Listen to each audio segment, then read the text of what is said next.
It's a film with three brains. It's a film with three brains. It's a film with three brains. It's a film with three brains. It's a film with three brains. It's a film with three brains. Oh my god, you guys are freaks.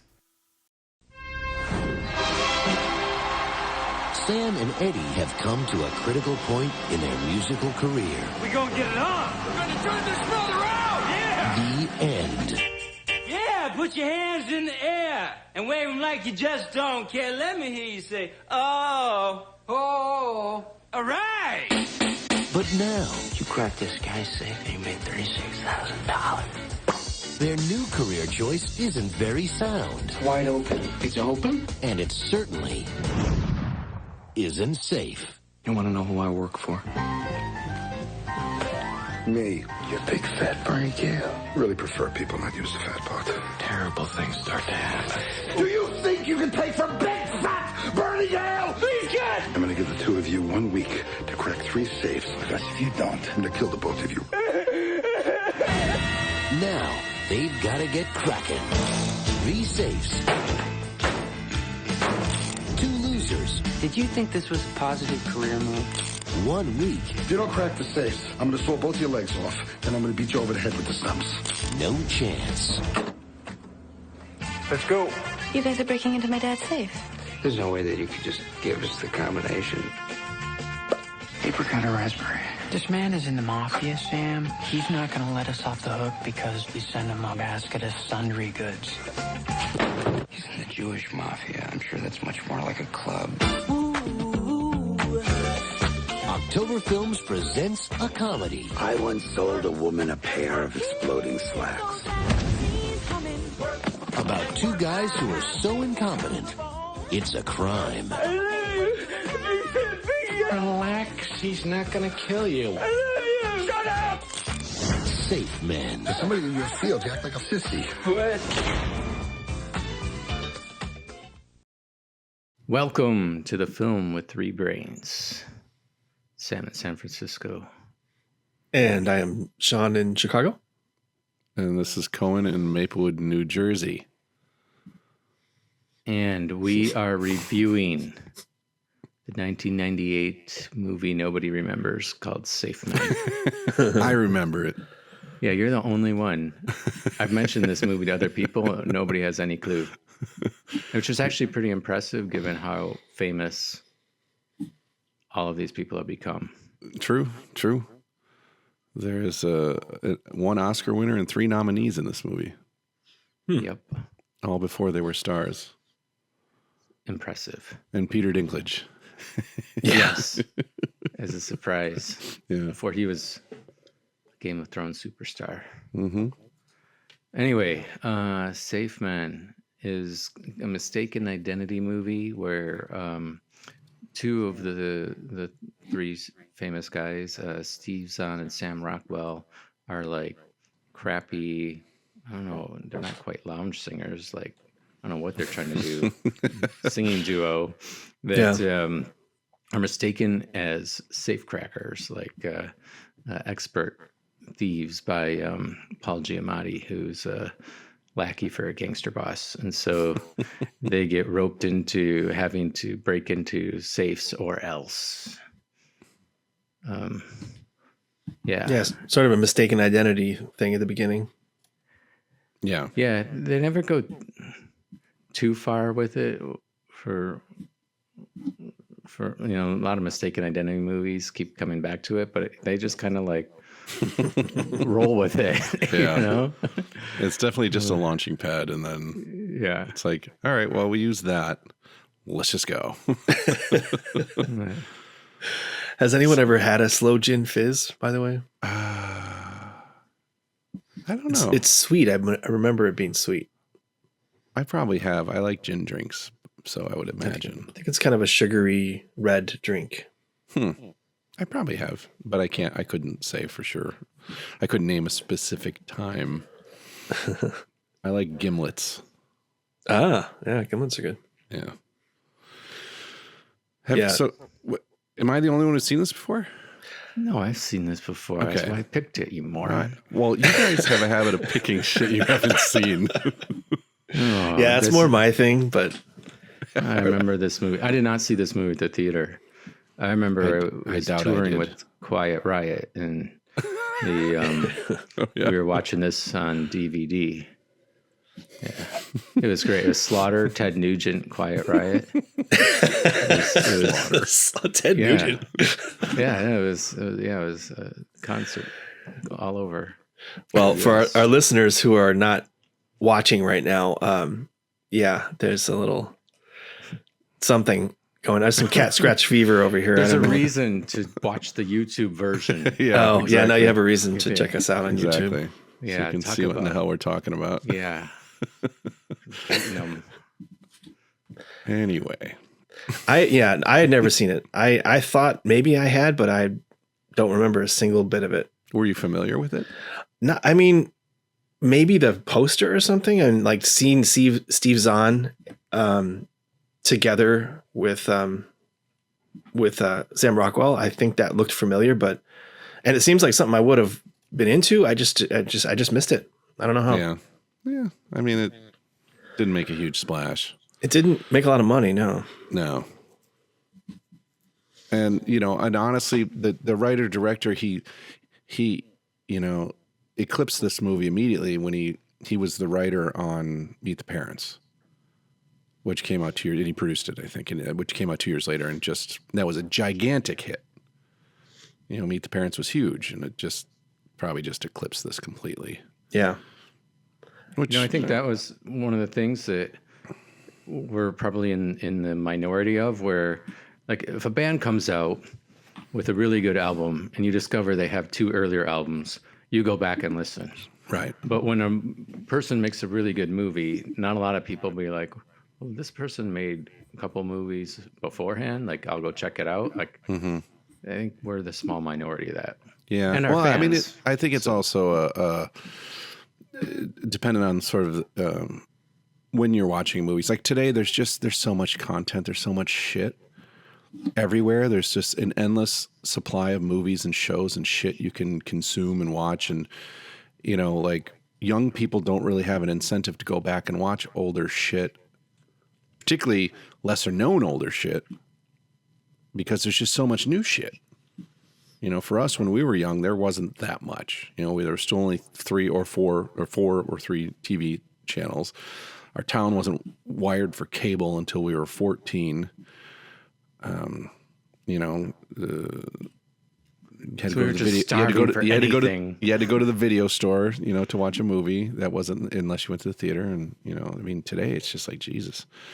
You can just watch just about anything. On the couch.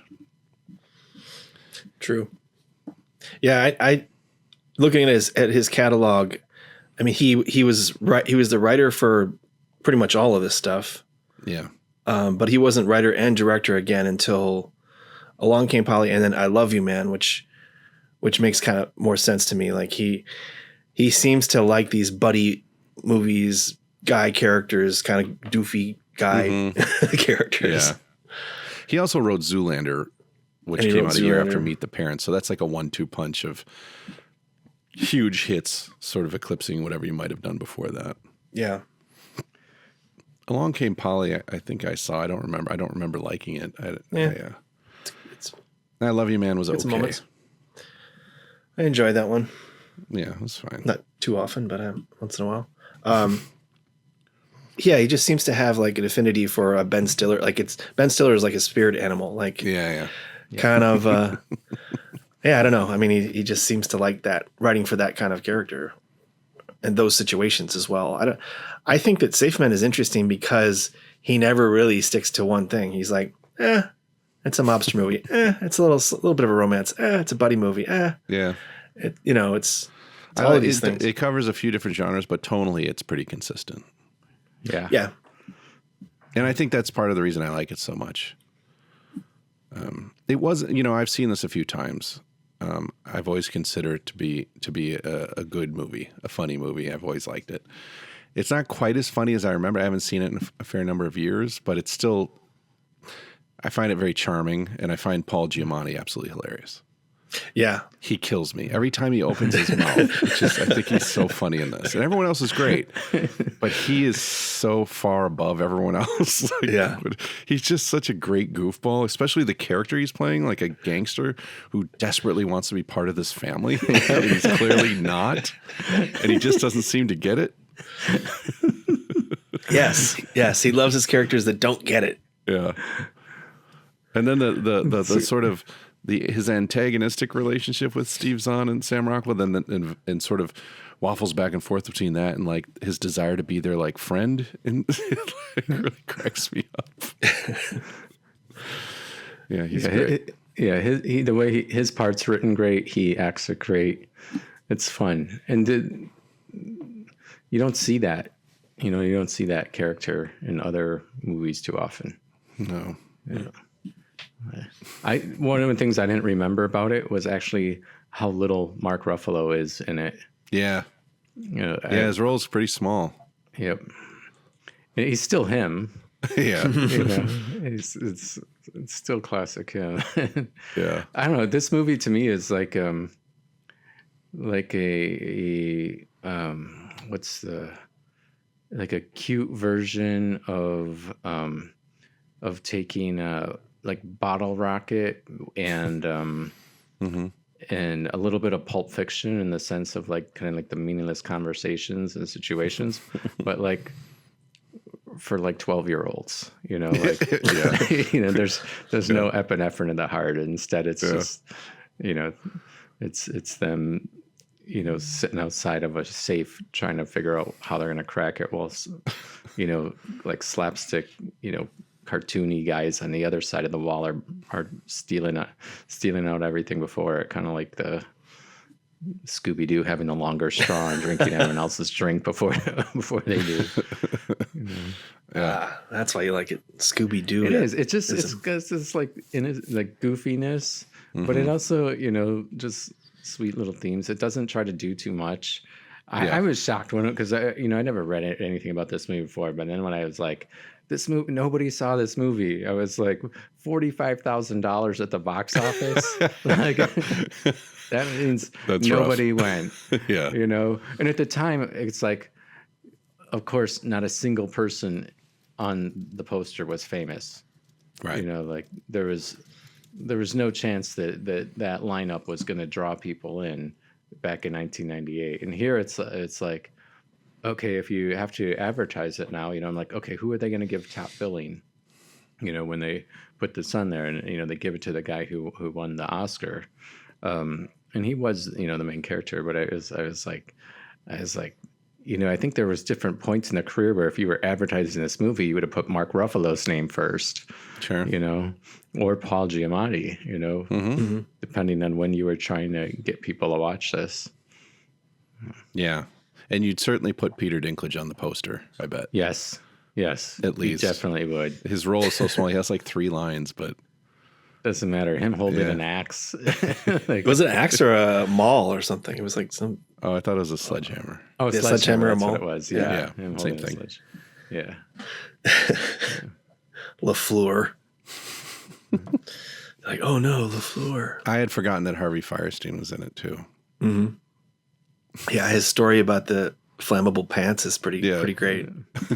I thought that was gonna come back. I thought so too, for sure. Because doesn't Steve Zahn give somebody a pair of pants? He does. He gives them to Paul Giamatti. It's a veal chop. Yeah. It's a veal chop. Yeah. I love veal chop. It's the chop. The chop. I also love that they do the big fat. Bernie Gale, and then his son is little big fat, so little big fat. I love that. Yeah, you have to embrace your inner kid, I think, to sort of get into the spirit of this movie. Because at first I thought it was going to be more of more Pulp Fiction-y, more like there were going to be consequences. There were going to be some realizations that they're. I mean, not good at singing, but not good at other things too. But I don't think it's supposed to be that movie. Right. which is good. Mm-hmm. Yeah, it's in today's parlance, it would be super cute. Yeah. It's a super cute movie. Yeah. It's fun. It is. It's a fun movie. I think I smiled through the whole damn thing. I don't think I stopped smiling. Even if I wasn't laughing, I was just smiling. Because they're just goofballs. Yeah.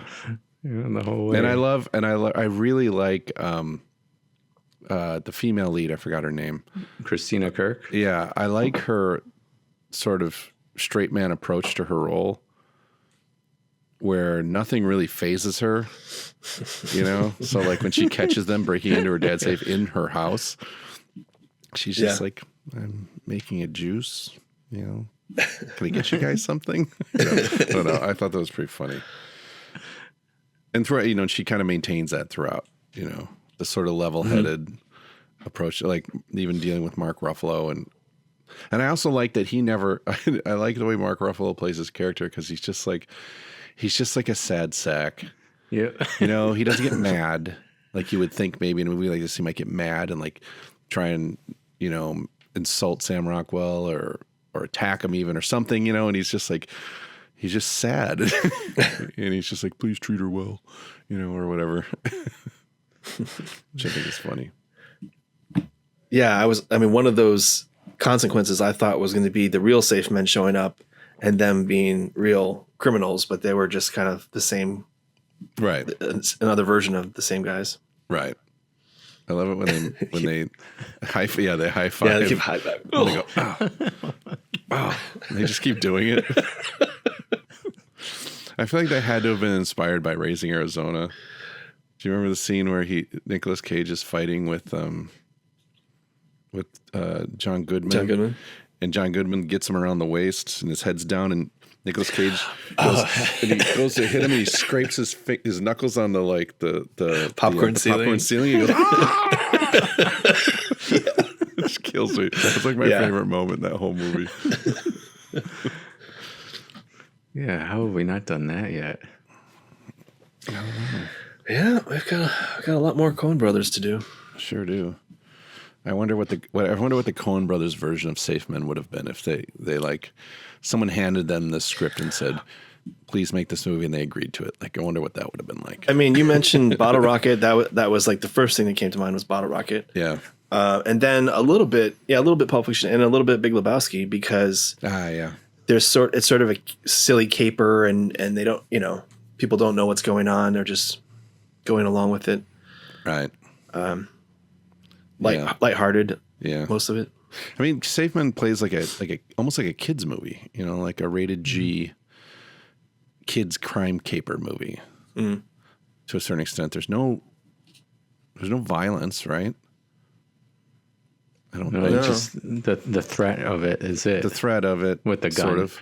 and that's it. Oh, right. He has the gun. So I'm going to shoot you. You know? Right. Is there even any swearing in it? Oh yeah, there is. Yeah, there's swearing. Paul Giamatti has some good ones.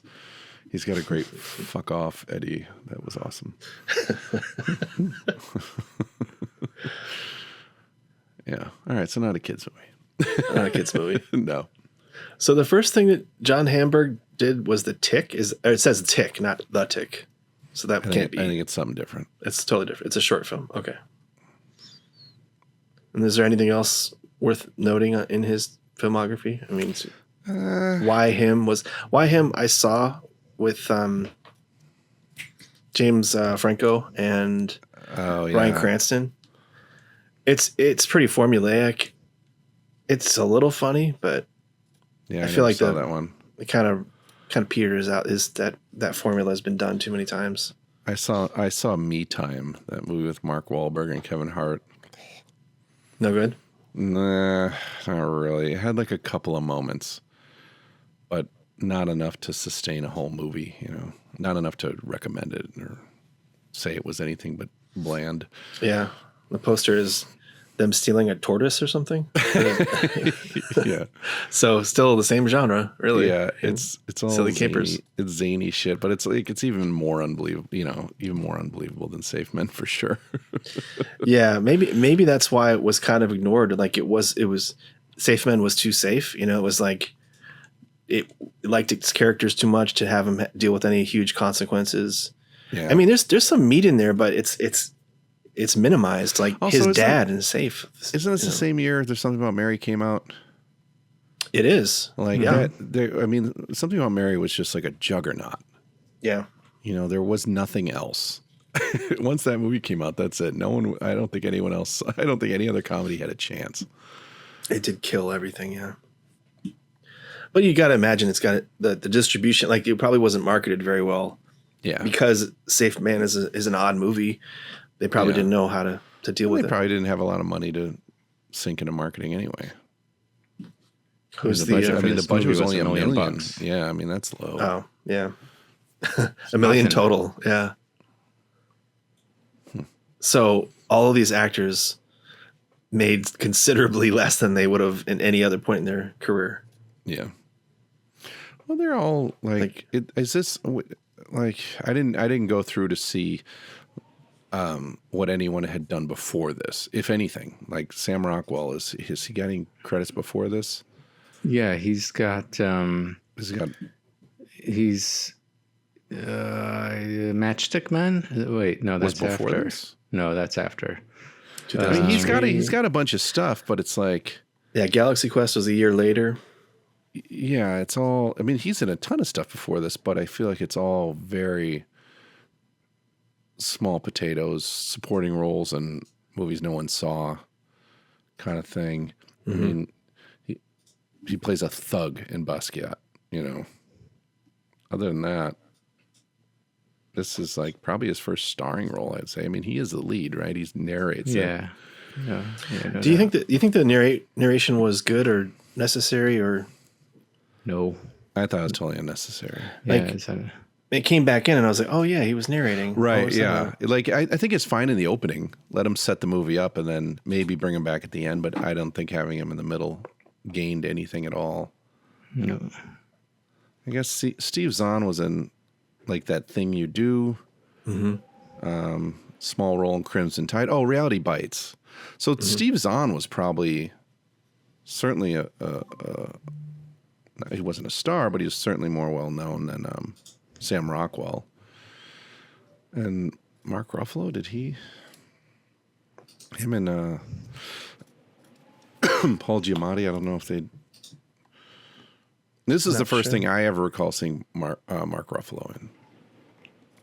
Who, incidentally, is from our Sam and I's Kenosha. Yep. city of birth. I was born there. No, you weren't? I was born outside of Philadelphia, Upper Darby. Seriously? How did I not know Yeah. that? I always thought you were born in Kenosha. Nope. Just for our listeners, Sam and I have known each other for 45 years.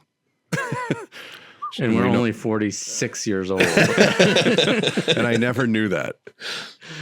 We've known each other since kindergarten, and I never knew that.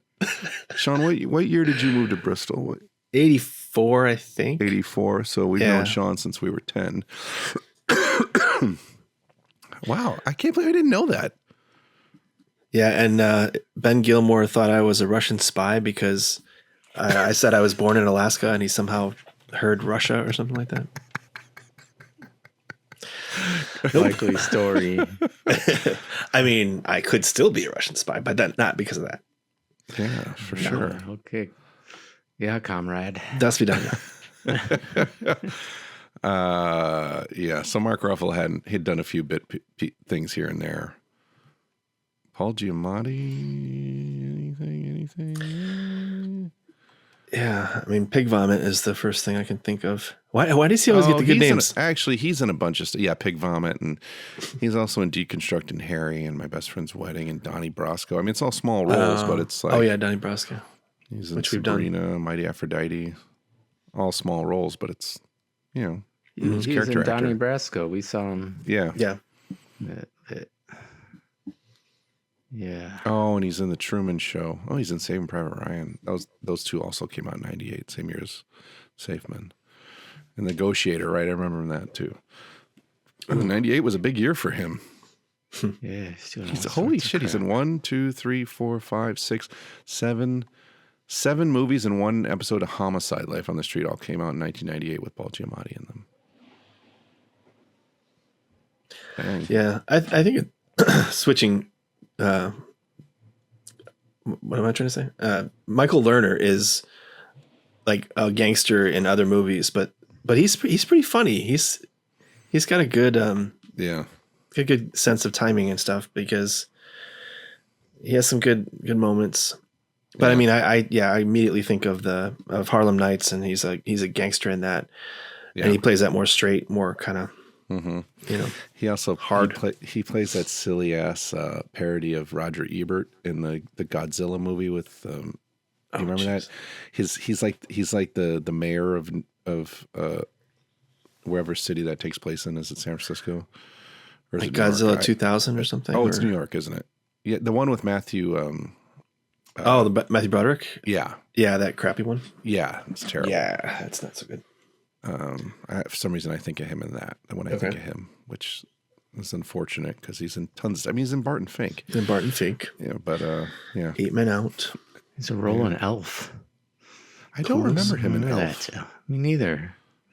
I've seen Elf a couple times, not a lot, but maybe he's a mayor again. I don't know. Yeah, I mean Michael Lerner's been in stuff since going back to. Forever. The 60s. He was in MacGyver. Yeah, he's in an episode of The Brady Bunch, for Christ's sake. I wonder how many movies we reviewed where someone's been in an episode of MacGyver. Like 80% of them, it's got to be. It's always on there. Was that the big show to be on? Or I feel like Love Boat was a big one. A lot of guest stars. Oh, sure. This guy gets a couple. He gets Starsky and Hutch too, and the Wonder Woman TV series. I feel like in the 2000s, every working actor was in either an episode of NYPD Blue or Law and Order. This guy was also in a Brady Bunch episode. I just said that. That wig is stuck in your ears, I think. I'm just amazed. It's been on everything. Well, see, now I got to go and and the see. A-Team. He was in the A-Team, really? Oh, he's in Street episode. He's Blues. 2 episodes of Law and Order. There you go, Special Victims Units, which is the same basically as NYPD Blue, and I mean that is Law and Order, I guess. Special Victims. Radioland Murders. Is that movie any good? I saw that. I remember. I don't remember anything about it.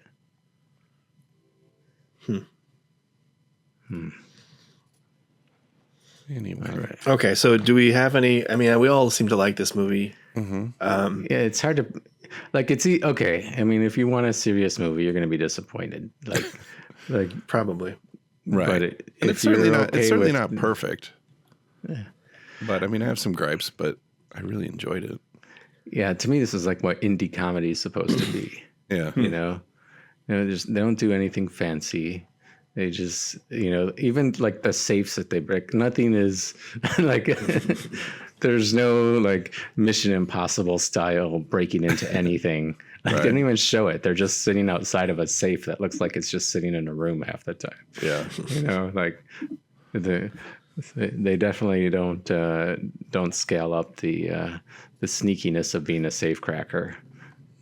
Instead, they just talk about, have conversations in front of a safe. They pull out a stethoscope. But it's like you can't help but giggle the whole way through because of the stupid thing that his dad made a book on cracking safes. And then there's a picture of him holding his kid inside that book and a little note. The last click is in your heart. Yeah. It's so cheesy. It's so perfect for Steve Zahn's character. He's that's his revelation. Yeah, and there was no setup for that at all, right? Unless it was a cut scene, but it seemed like he just found this book at the perfect time, and he's like, "Whoa." Well, no, he mentions. They talk he about mentions his dad. His dad being in prison or whatever, and being okay. So there's some setup, but he just a little bit. It's subtle. Yeah. But that's another thing I love is subtlety is a lost art. I like when they finally get to the end in the bar mitzvah that they start with the young MC bust a move. I mean, that's the soundtrack for this movie is great.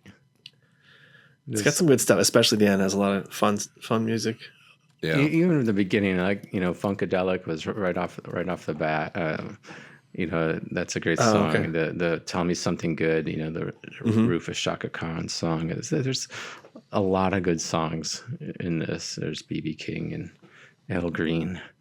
It was a lot of. I was like, this is a viable album. And then of course the Alan Parsons Project. That's like for every sporting event, right? Or the series. It just makes sense. Yeah. And then All Out of Love by Air Supply. I just crack up when I hear that song.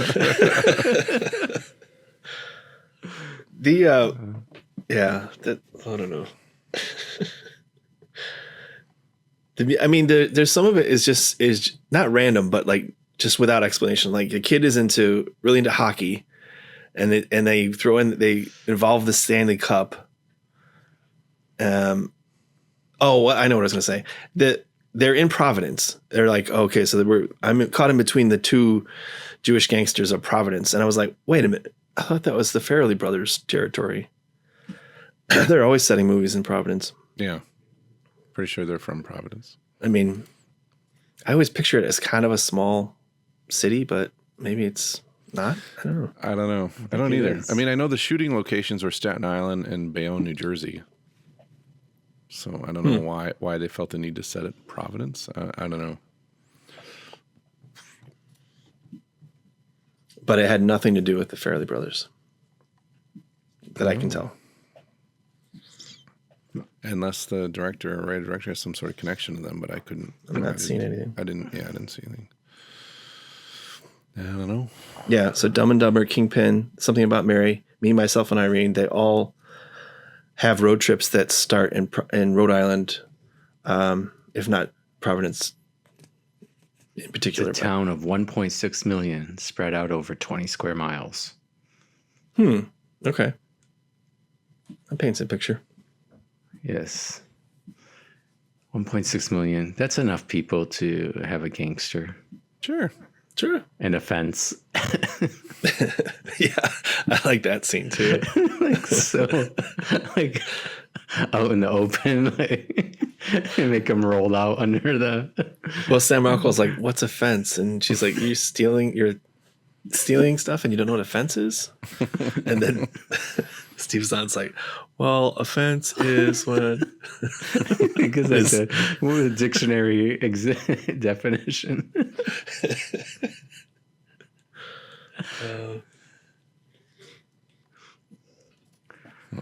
All right.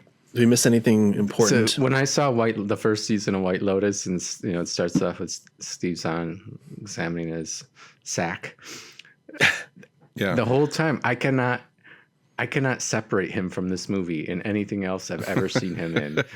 And so many of the mannerisms, though, that like they're still there, like the kind of like dumb but nervous energy at the same time, but it's just like he plays it so perfectly. Yeah, he's kind of made a career of that. Yeah. Yep. I always comes back to I this. always think of Reality Bites and Jesus, I just forgot what it's called. Whenever I see what's that? I only saw Reality Bites once, so I don't remember him in it. I think of like Ethan Hawke and Winona Ryder. Yeah, he's great in it though. Ben Stiller in it too. Yeah, he is, but he directed it as well. His role is a little smaller, but he directed it. He's like Winona Ryder's boyfriend. He's the guy who gets dumped. Works for the MTV channel. Yeah, I think that's his role for a lot of movies. Sure. Yeah. Oh, that thing you do. For some reason, I always think of him because he has the whole line about the Oneaters. And it's supposed to be the Wonders. He goes, "Yeah, I get it. Wonders, yes, but it looks like Oneaters." The Oneaters. Just funny. Yeah, he plays the same guy, but when he goes against that, it's pretty effective. I'm trying to remember the movie where he's I don't know if we're supposed to know he's not a good guy. Oh, you're talking about The Perfect Getaway? Yeah. I like that movie. Yeah. It's a good movie, yeah. It's ambiguous. I'll leave it at that. Yeah. We're not sure that's got a good cast too. It's got Chris Hemsworth, pre-Thor. Mm-hmm. And I don't think I've seen it. And Timothy Olyphant. It's interesting. Or it's engaging, you know. It is. Kind of and what's her name? What's the woman's name? Who's the Fifth Element? The Fifth Element. We're firing on all cylinders tonight. Mila? Yeah, Mila Jovovich. Yeah. Thank you. She's in it. She was on? I think it's crazy that the Rotten Tomato scores for Safe Men is like 50 something for both. Yeah, 55, 7, somewhere in there. Like I think it should be a little higher. Definitely the audience. At least the audience. I agree. I think so Roger Ebert was like, not sure about this, but the AV Club praised it in 2002 or whenever they reviewed it. They thought it was, campy fun and whatnot. I could see why critics would be like, this is kind of a jumbled, movie. It's not clear cut, but I since so few people have seen it, you'd imagine there's not many people that have seen it and be like, I don't like that movie.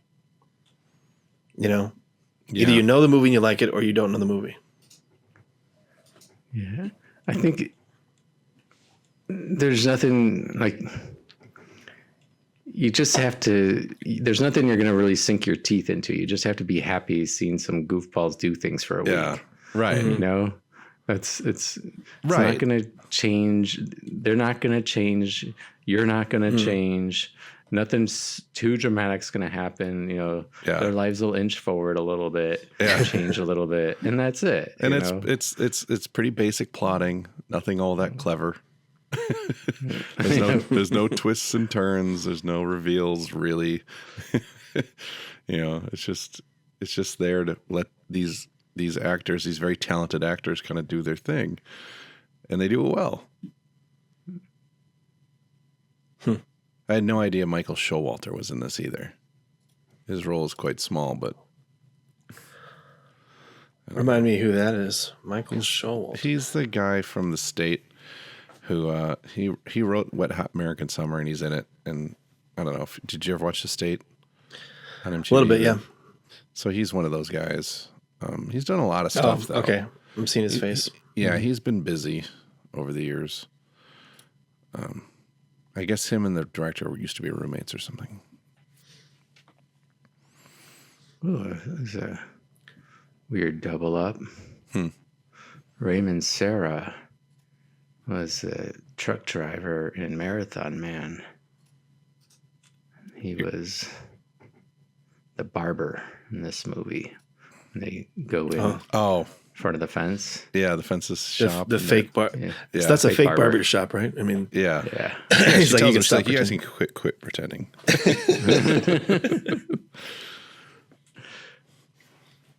I think it's a little silly. Hey, this is a minor gripe. I have a few minor gripes, but I think it's a little silly that the woman whose character's name I can't remember, Hannah is like, they're talking about what they do for a living. She's like, I work at my dad's store. I'm a chef. So every day she's just making like hors d'oeuvres for the customers of this fence guy's store. I don't know. Yeah. Weird, huh? It sounds really odd. It didn't say she was a chef, like she had a restaurant and she does this, or she's a private chef and she does that and she does it. She just basically just does this. Yeah. It's a good gig if you can get it. Yes. I mean, you would think if you spent the time and money to go to culinary school, you might have loftier ambitions. But maybe that's her character. She's not, too bothered about, I guess, relationships. Well, and that's another minor gripe like, about this is that the characters are pretty fucking thin, like a little bit, and that's fine. That's fine for this, but it is. We already talked about the fact that Steve Zahn's dad is like a master safe cracker, which is pretty fucking convenient, Of course. Well, that's the whole thing. Is if you said what would happen if the Coen brothers got this script, it'd be darker. It'd be each character would have more depth. Yeah. And some of what makes it so charming would be lost into some other form. It wouldn't be a bad movie. It just wouldn't be this lighthearted. Yeah. This is what's the soccer TV show that everybody Ted Lasso. Oh, Ted Lasso. Yeah, this is like kind of that level of. Well, have you seen It's Ted Lasso? Ted Lasso. It's not Friday Night Lights. Right. I mean, I like know what Ted you're saying, Lasso. and you're not wrong. But if you get to Just feel season good. 2 or so, like, Sure. Ted Lasso gets a little Yeah, it does. emotional and It does, and it develops dramatic. its characters pretty interesting in an interesting way, Yeah. and it has layers and depth for sure. It took them like 15 hours to get there, though. This movie's only an hour and a half long. Yeah, it's not even an hour and a half. It's an hour and 28 minutes. Oof. I like how brief it is. I mean, Yeah, it is. did you guys watch all the way to the end? There's like a little button at the end. Yeah. Yeah. Wait, I saw the cutscenes where they're dancing, and then what was the last? Did I miss something? Well, I paid my $3.79, so I was going to watch the whole damn thing. Yeah. And the very last second, they're in the bathroom, and big fat Bernie is like, "How's it going?" And it's LaFleur with his sledgehammer on the deck. He's peeing in a small urinal, and Yes. Big Fat's at the big urinal, and he's just like, "Hey, how you doing?" Or what, and he just goes, It's not that great. I missed that. Yeah. Because when the real credits, like the regular credits started rolling, I thought, oh, that's it for the cutscenes. I only let them go for like a minute. Yeah. So Yeah, it's the very end of it.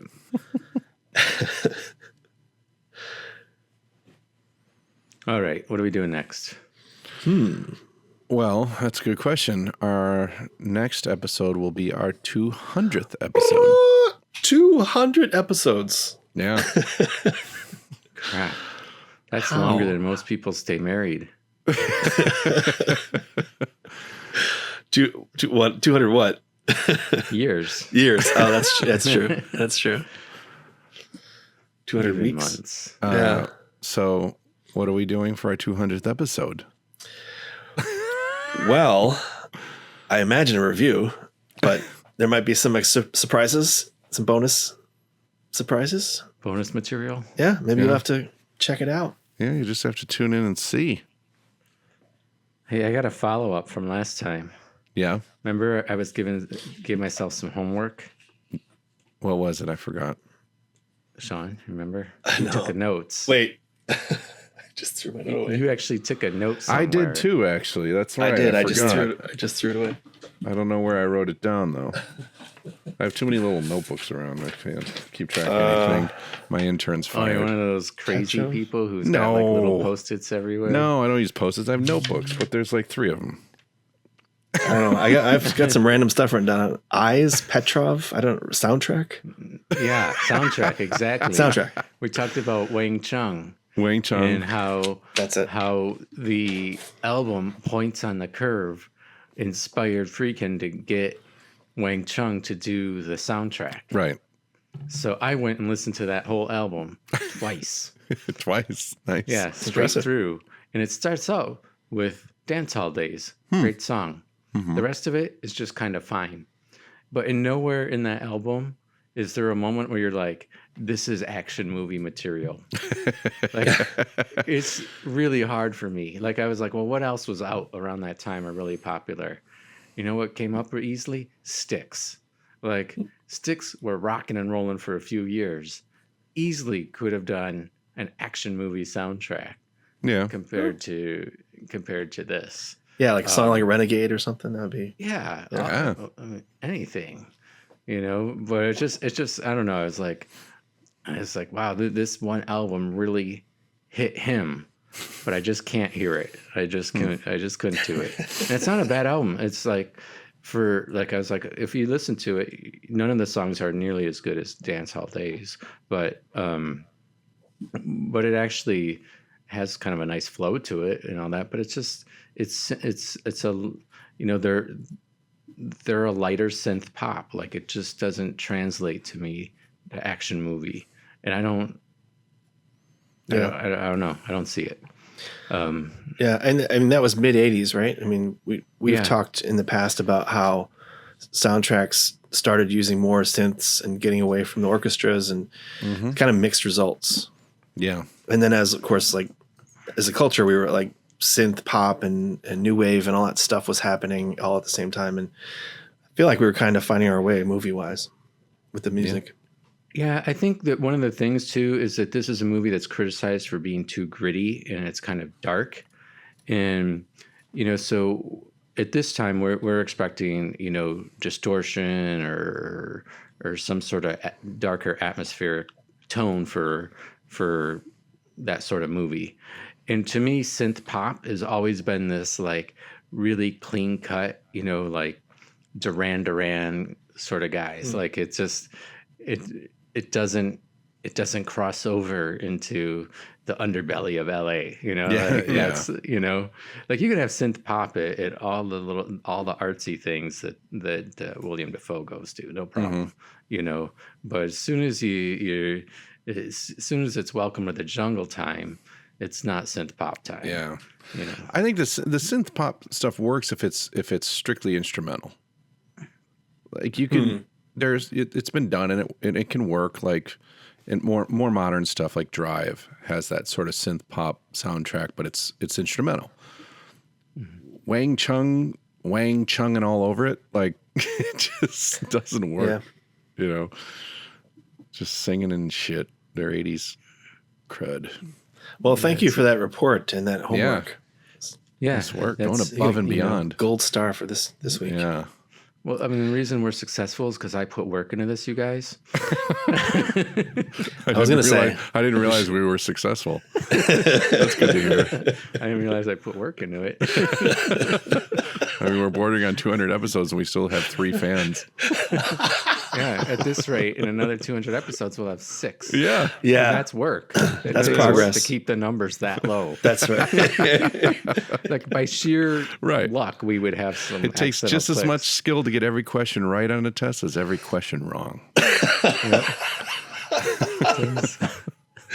So we're good. Yeah. All right. So we didn't really convince anyone what we're doing. Right. Oh, well, we know what we're doing. We know we're just keeping it a secret. Yeah. Until they tune in to hear our 200th Enticing episode. Them. We're well aware of what's in store, and it's going to be fantastic. It's going to be something. It will be. Right. Hopefully it's better than this one, although this has been our best, so maybe not. It'll be better. It should be better. Whose pick is it technically next time? Yours? New Jersey. Is it? Yeah. Yeah.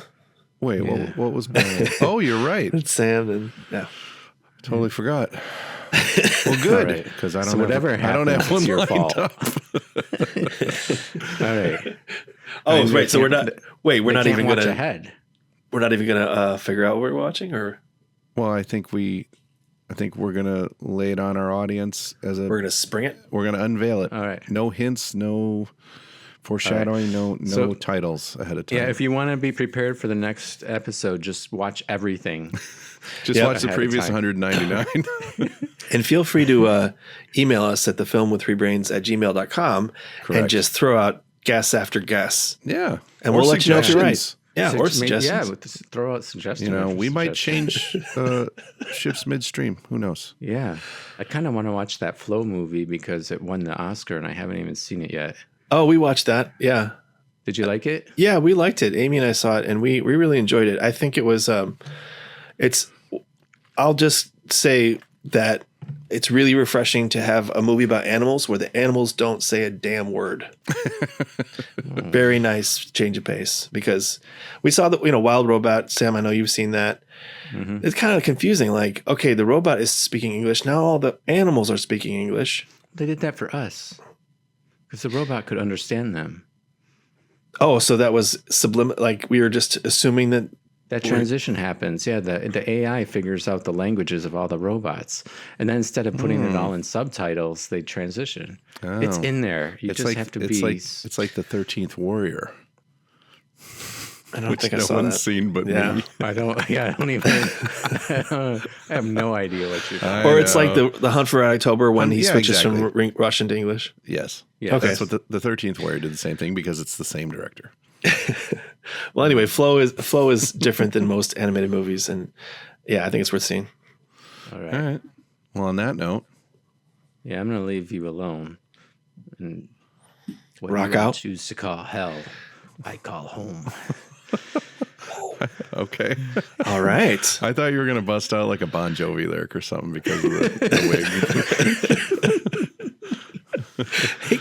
He kind of looks like the fairy. What's the Snow White when she turns into the old lady and gives her the poison apple? Yeah. Like that with sunglasses. Yeah. Indeed, with the Elvis you. glasses. Mm-hmm. All right. They're like blue Elvis. Again, glasses. if you're just Hard listening to this, go check out the YouTube channel. You can see us and what we're talking about. Yeah. We'll have to put that somewhere so you can find it. Oh, Yeah. It's Gandalf.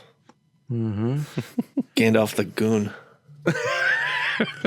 Baby fish lips. Ew. God. Oh, no. All right, that's enough movie buff. I gotta go rock and roll. Yeah. Thanks for listening. See you next time. Can't stop us when we go to start. It stings.